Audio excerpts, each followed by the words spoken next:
AI अभी तक की हर टेक्नोलॉजी से अलग है। हाँ। हम ये कह के काम नहीं चला सकते कि पहले ऐसा कई बार हुआ है, ये अलग है। अभी तक टेक्नोलॉजीज ने क्या किया था कि हमारी मोटर स्किल्स को कंट्रोल किया था। जैसे हम रिक्शा चलाते थे, कार बन गई तो कितना आसान हो गया, ट्रेन बन गई तो और कितना आसान हो गया, हजारों लोग मिलकर ढोएंगे उतना ट्रेन के इंजन ने ढो दिया, हवाई जहाज बन गया, वो सब ठीक है। लेकिन ह्यूमन बीइंग की ग्रेटनेस और सुपीरियरिटी बनी हुई थी, क्योंकि एरिस्टोटल ने भी कहा, कई लोगों ने कहा, भारत में कुछ लोग कहते हैं, सच भी ये है कि एनिमल्स से हम बेहतर इसलिए हैं कि हमारा आईक्यू बेहतर है, और हमारा आईक्यू हमें सबसे ऊपर रखता है पूरे इस इकोसिस्टम में, इस पूरी दुनिया में।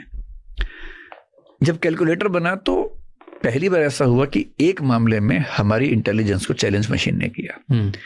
कैलकुलेटर्स हमसे फास्ट, हमसे बेहतर कैलकुलेशंस कर लेते हैं। yes. पर क्योंकि मैथमेटिक्स में उस लेवल तक जाना बहुत कम लोगों के मामले के साथ, तो उसे चैलेंज परसीव नहीं किया गया कि ठीक है, कितने लोग इतने गुणा भाग करते हैं, चिंता नहीं हुई। हमें यह भरोसा था कि लैंग्वेज इतनी सब्जेक्टिव चीज है कि लैंग्वेज में मशीन काम नहीं कर पाएगी। ये भरोसा मुझे भी था। मतलब वो वहां कर लेगी जहां ऑब्जेक्टिव रिजल्ट्स हैं, मैथमेटिक्स में कर लेगी, लॉजिक में कर लेगी, वहां तक तो ठीक है। इसलिए जहां जहां सिंपल लॉजिक है, एल्गोरिदम बनेगा, यस नो, फिर यस के आगे 2 बनेंगे, उसके नीचे बनेंगे, तो वो एल्गोरिथमिक थिंकिंग में जो कुछ भी हो सकता है वहां मशीन अपने अरिथमेटिक लॉजिकल यूनिट के थ्रू हमें बाईपास कर लेगी, वो अंडरस्टैंड। इसलिए जब आज से 20-25 साल पहले चेस में एक कंप्यूटर ने इंसान को हरा दिया, डीप ब्लू कंप्यूटर का नाम था, गैरी कास्परोव को हराया उसने चेस में, बहुत बड़ा इवेंट था। हम यूपीएससी का एग्जाम दे रहे थे तो हमारे जीएस में, करंट अफेयर्स में एक इवेंट था, हमें लगा कि तो बर्बाद कर दिया। लेकिन अब जब मैं समझता हूँ, हाइंडसाइट में देखता हूँ, तो वो उतनी बड़ी बात नहीं है, क्योंकि चेस लॉजिक का गेम है, और कैलकुलेटर जिस लॉजिक से हमसे जीत गया था मैथमेटिक्स में, उसी लॉजिक से चेस में जीत सकती है मशीन। लैंग्वेज में एल्गोरिदम काम नहीं करता उस तरह से, लैंग्वेज बहुत सब्जेक्टिव है।